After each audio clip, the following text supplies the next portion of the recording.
Hello, everyone. Have you ever stopped to think about the water that comes out of your tap? I mean, really think about it. Where does it come from? And maybe even more importantly, where does it all go? Well, today, we're going on an adventure. We are going to turn you into a kind of water investigator. We're going to learn how to conduct a community water audit, giving you all the tools you need to become a citizen scientist right in your own neighborhood. So get ready, maybe grab a notepad, and let's begin our investigation. So here's our plan for the day. You can think of it as our case file.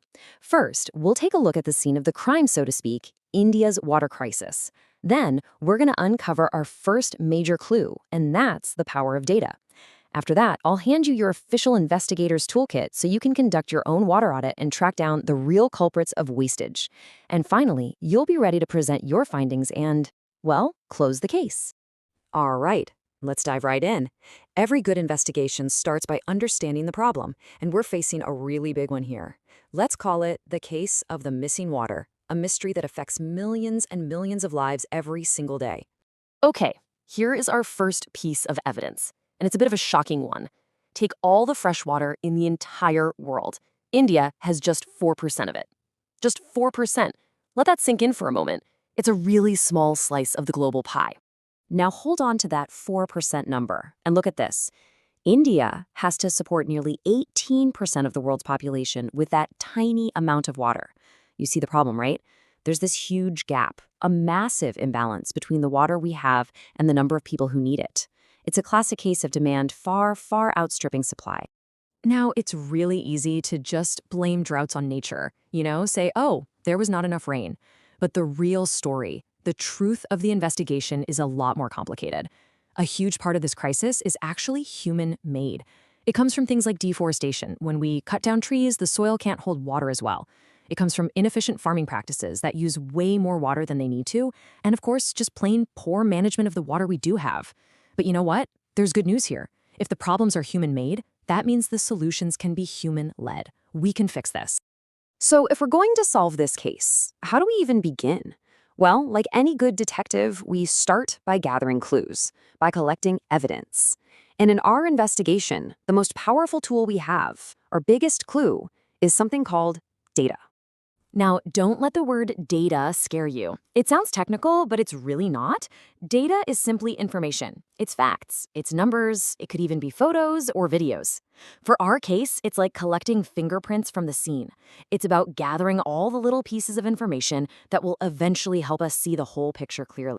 This right here is a really crucial step. See, just collecting a bunch of numbers isn't enough. The real magic, the breakthrough in the case, happens when we organize that data. We put it in order, we look for patterns, we connect the dots, and suddenly a story begins to emerge. The data starts talking to us, and we can finally understand what's really happening. Okay, investigator, are you ready? It's time to get your hands dirty. We've talked about the problem, we know we need data, so now let's get practical. I'm about to hand you your official investigator's toolkit. We're going to break down step by step exactly how you can conduct a water audit right there in your own community. And you know what? It's not as complicated as it sounds. It really just boils down to 3 simple steps. First, we'll get a baseline measurement. We'll check the flow rate from your taps. Second, you'll do some real field work, survey your neighbors. And third, we'll bring all those clues back to our detective's office and analyze them. Ready to get started? Let's go. Okay, step 1. This is super straightforward. All you're going to need is a bucket, any standard bucket will do, and a timer. You can just use the one on your phone. Turn on a tap, any tap, and let it run at its normal pressure for exactly 1 minute. Then turn it off. Now just measure how much water you collected. That amount is your flow rate in liters per minute.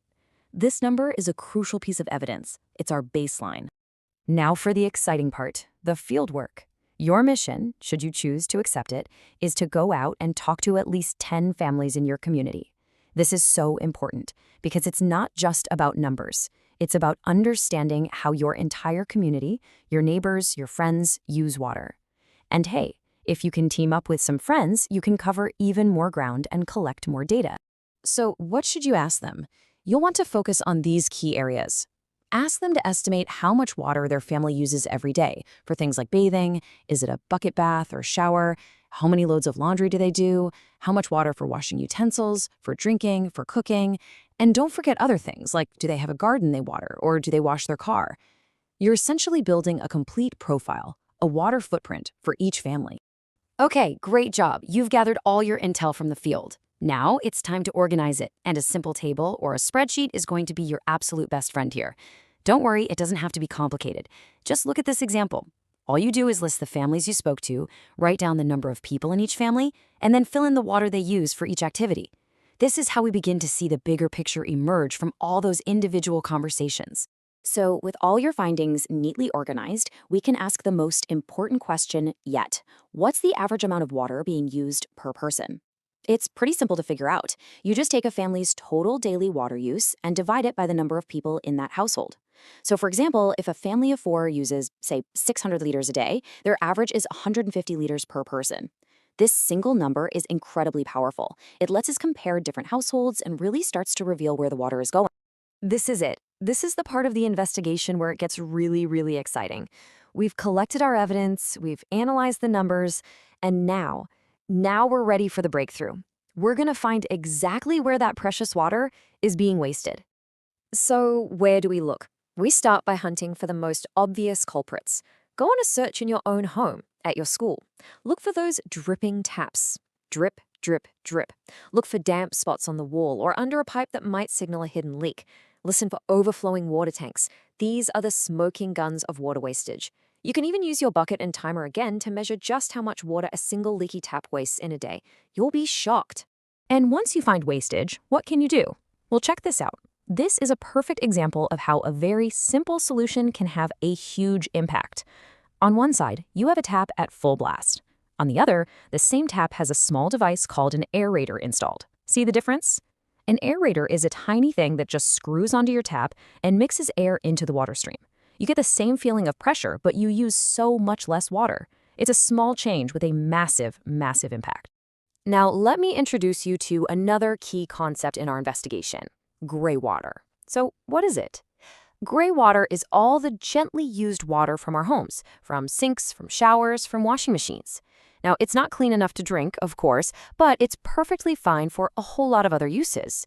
Instead of just letting all that water go straight down the drain, we can give it a second life.